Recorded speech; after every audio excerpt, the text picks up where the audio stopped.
സുഹൃത്തുക്കളെ, ഞാൻ ആത്മാർത്ഥമായി പറയാണ്, നമുക്ക് മാറണം എന്ന് ആഗ്രഹിച്ചാൽ പോരാ, മാറ്റി എടുക്കണം, ചേഞ്ച് ചെയ്യിക്കണം.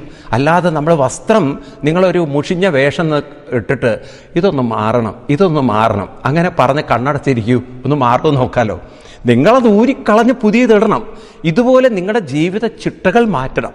അപ്പം ജീവിത ചിട്ടകൾ മാറുമ്പോഴാണ് ഈ ചേട്ടത്തരങ്ങളൊക്കെ പോകുന്നത്, മനസ്സ് കുറേ കൂടി ക്ലീൻ ആവുന്നത്. അപ്പം അതുകൊണ്ടാണ് കൃഷ്ണൻ പറഞ്ഞത്, എന്നെ വ്യഥയന്തേതേ. ആരാണ് വ്യഥിക്കുക? വ്യഥയില്ലാത്തവർ. സമദുഃഖ സുഖം ധീരം. ധീരന്മാരായ ആളുകൾക്ക് വ്യഥയില്ല. അപ്പം ആരാണ് ധീരത? മനസ്സിനെ ധീരനാക്കാനുള്ള വഴിയാണ്, ഒന്നാമത്തെ വഴിയാണ് അച്ചടക്കം എന്ന് പറയുന്ന കൃത്യനിഷ്ഠ എന്ന് പറയുന്നത്. ഞാൻ നിങ്ങളോട് ആവർത്തിച്ച് പറയാണ്, രാവിലെ 5 മണി എന്നുള്ളൊരു സമയം നിങ്ങൾ എണീറ്റ് നോക്കൂ, കോംപ്രമൈസ് ചെയ്യരുത്. 10:30 എന്നുള്ളൊരു സമയം കിടന്നു നോക്കൂ, അല്ലെങ്കിൽ 10 മണിക്ക് കിടക്കണം. ഞാൻ 10:30 എന്ന് പറയുന്നത് പലരും രാത്രി 10 മണിക്ക് ശേഷം തോണ്ടുന്ന സ്വഭാവമുള്ളതുകൊണ്ടാണ്. പണ്ടൊക്കെ മുത്തശ്ശിമാരായിരുന്നു തോണ്ടി ഇങ്ങനെ വായിലിട്ട് അരച്ചുകൊണ്ടിരുന്നത്. നമ്മളിപ്പോൾ തോണ്ടി മനസ്സുകൊണ്ട് ചവച്ചരയ്ക്കണമെന്ന് മാത്രം. അവർ വായ കൊണ്ട് ചെയ്ത് നമ്മൾ മനസ്സുകൊണ്ട് ചെയ്യണം. അപ്പം അതുകൊണ്ട് ഒരു 10 മണിക്ക് ശേഷം ഈ തോണ്ടലും അരക്കലൊന്നും വേണ്ട. നിങ്ങൾ സ്വസ്ഥമായി അതൊക്കെ ഒരു ഭാഗത്ത് വെച്ച് ഒരു 10 മണിക്ക് അങ്ങോട്ട് കടന്നുറങ്ങി ശീലിച്ചാൽ നല്ല. കാരണം ഈ ബ്രെയിൻ സിസ്റ്റത്തിന് ചില അനുഷ്ഠാനങ്ങൾ അല്ലെങ്കിൽ കൃത്യനിഷ്ഠകൾ ക്ലോക്കായിട്ട് മാറും. അപ്പം നമ്മുടെ ഹോൾ ബോഡി സിസ്റ്റം അതിനനുസരിച്ച് സെറ്റപ്പ് ആവും.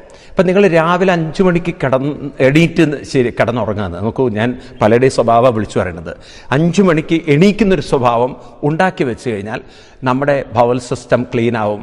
അതുപോലെ തന്നെ ശരീരത്തിൻ്റെ ഇമ്പ്യൂരിറ്റീസൊക്കെ പ്രകൃതി തന്നെ. കാരണം നിങ്ങൾ എല്ലാ ജീവജാലങ്ങളിലേക്ക് നോക്കൂ. നമുക്ക് എല്ലാവരിലും കോമൺ ആയിട്ട് കാണാം.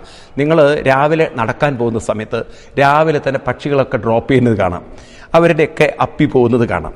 ഇതുപോലെ നിങ്ങൾ തൊഴുത്തിൽ പോയി നോക്കും. ഞങ്ങൾക്ക് ഗോശാലയുണ്ട്. രാവിലെ 5 മണിയാകുമ്പോഴേക്കും എല്ലാവരും 4-4:30 എണീറ്റ് ആദ്യത്തെ ജോലി ചാണകമല്ല, മൂത്രം ഒഴിക്കലും. ഇതാണ് ആദ്യത്തെ ചടങ്ങ്, ക്ലീനിങ്. അതെല്ലാ പ്രകൃതിയിലുള്ള ജീവജാലങ്ങൾക്കുണ്ട്.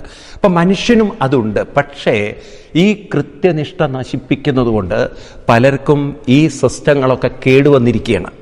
അതുകൊണ്ടാണ് ഇന്നിപ്പം പലർക്കും ഡൈജഷന് മരുന്ന് കഴിക്കേണ്ടി വരുന്നത്, അവർക്ക് മോഷന് മരുന്ന് കഴിക്കേണ്ടി വരുന്നത്. അങ്ങനെ ബോഡി നശിപ്പിച്ചു, പലരുടെയും സിസ്റ്റം കേടുവരുത്തി. എന്നിട്ട് മരുന്ന് എന്താ ഇന്ന് കുട്ടികൾക്ക് ഇത്രയും മൈഗ്രെയിനൊക്കെ അടിച്ച് കയറി വരുന്നത്?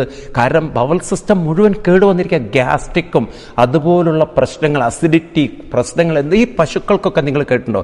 പശു തൊഴുത്തിൽ പോയി നോക്കിയാൽ വല്ല ശബ്ദങ്ങളും വരും അവരുടെ ശരീരത്തിൽ നിന്ന്.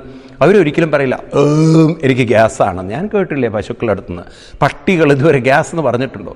പക്ഷെ മനുഷ്യന് മാത്രമേ ഇത്രയും രോഗങ്ങളൊക്കെ ഉള്ളൂ. എന്തുകൊണ്ടാണത്? കൃത്യനിഷ്ഠയില്ല.